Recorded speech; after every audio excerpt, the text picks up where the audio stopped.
salue vos téléspectateurs et vos auditeurs, M. Agoua. Je crois que s'il y a satisfaction à avoir, c'est pour l'ensemble du peuple béninois.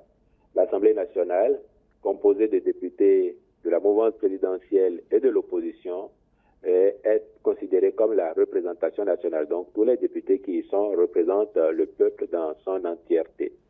C'est cette Assemblée nationale, dans une large majorité, qui a voté le code dont certaines dispositions étaient querellées par la minorité, c'est-à-dire l'opposition qui ne s'y retrouvait pas ou considérait qu'on pouvait faire autrement. Le président de la République avait la possibilité de promulguer cette loi directement parce que la Constitution lui en donne le droit. Mais il a considéré qu'une loi électorale, même si c'est une loi ordinaire, elle est importante en ce qu'elle régit une matière elle-même autrement importante. Et de ce fait, il a décidé de soumettre d'abord à la Cour, préalablement à sa signature, de soumettre à la Cour l'appréciation de cette loi pour s'assurer de sa conformité avec la Constitution. Et donc, le chef de l'État a saisi la Cour au fin de voir si toutes les dispositions de la loi étaient conformes à la Constitution et s'il pouvait la promulguer. Mais dans le même temps, certains députés ont saisi la Cour avec des prétentions portant sur divers aspects de la loi. Effectivement, hier, la décision qui est intervenue au thème d'une journée de procès, il faut le dire, ce fut un procès où les plaignants, les requérants ont eu la latitude, l'occasion de venir exposer leurs arguments devant la Cour, renforcés en cela par leurs avocats, lesquels avocats, dans leur développement, ont d'ailleurs eux-mêmes souligné la pertinence du rapport qui a été soumis à la Cour, c'est-à-dire que l'un des conseillers de la Cour, en l'occurrence le président M. Sosa, a fait le rapport qui préfigure la décision. Les avocats des requérants ont considéré que c'était un rapport pertinent, mais ont souhaité que certains de ces aspects soient améliorés dans le sens de ce qu'eux voulaient ils avaient comme doléance. Bref, à l'arrivée, je crois que c'est la démocratie qui gagne, parce que nous avons des institutions qui fonctionnent. Et la Cour constitutionnelle, quand elle a rendu sa décision, en bon démocrate, on prend acte et on s'incline. Et puis, on va travailler ensuite à se renforcer, à devenir plus fort. Donc, la satisfaction, elle est au mérite de l'ensemble des Béninois, parce que ce code permet désormais d'envisager l'avènement chez nous de grands partis politiques, de partis d'envergure nationale. Ce code permet que les élus des partis leur soient fidélisés.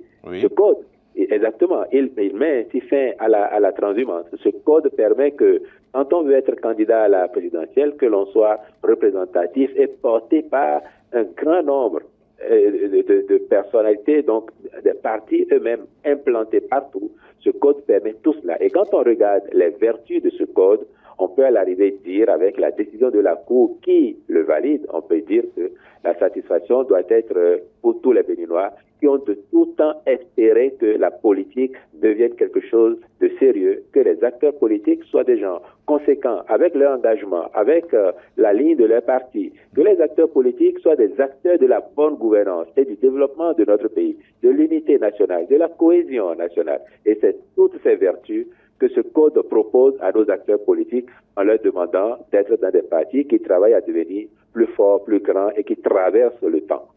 Wilfried Ndoumbédi, après cette étape, à quoi devons-nous nous attendre à présent?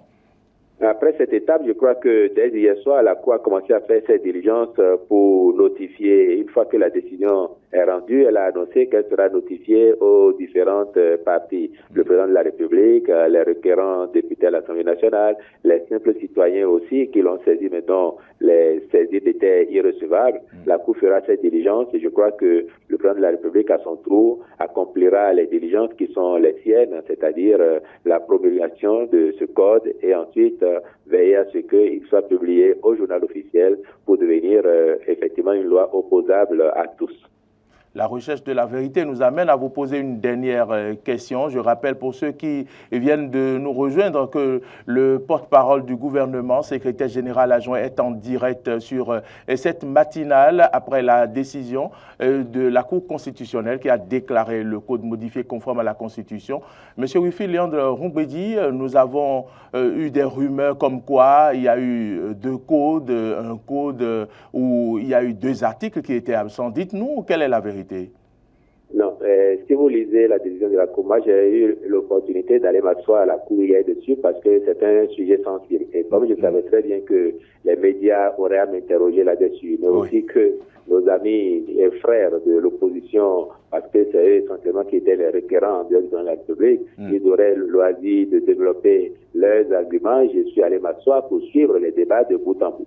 À un moment donné, il y a eu cette prétention de 2 ou 3 parmi eux, reprise par les autres, de ce que le texte reçu par la Cour ne serait pas conforme à celui qui a été voté. Mais la Cour a fait cette compulsion et a remarqué que les articles que les députés de l'opposition querellaient estimaient ne pas être justes étaient conformes au texte qu'elle-même a reçu du président de la République, lequel l'a reçu de l'Assemblée nationale. Et par ailleurs, le représentant du président de l'Assemblée nationale au cours de cette audience hier a été formel pour dire que le texte transmis 7 fois, parce que c'est le texte authentique du reste.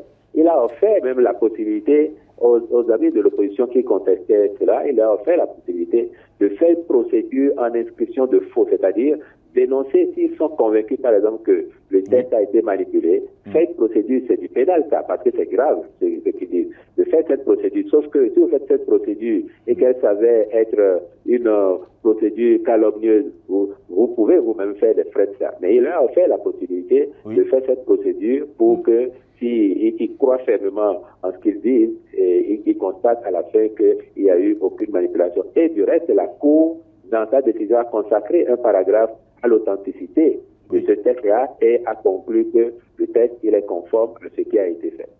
Vous savez très bien, vous, M. Agua, vous êtes des médias, vous savez très bien qu'aujourd'hui, les débats à l'Assemblée nationale sont retransmis en direct sur la radio Hémicycle et sur la télévision Hémicycle et que le monde libre est ouvert. Tout le monde peut suivre les débats qui ont eu lieu.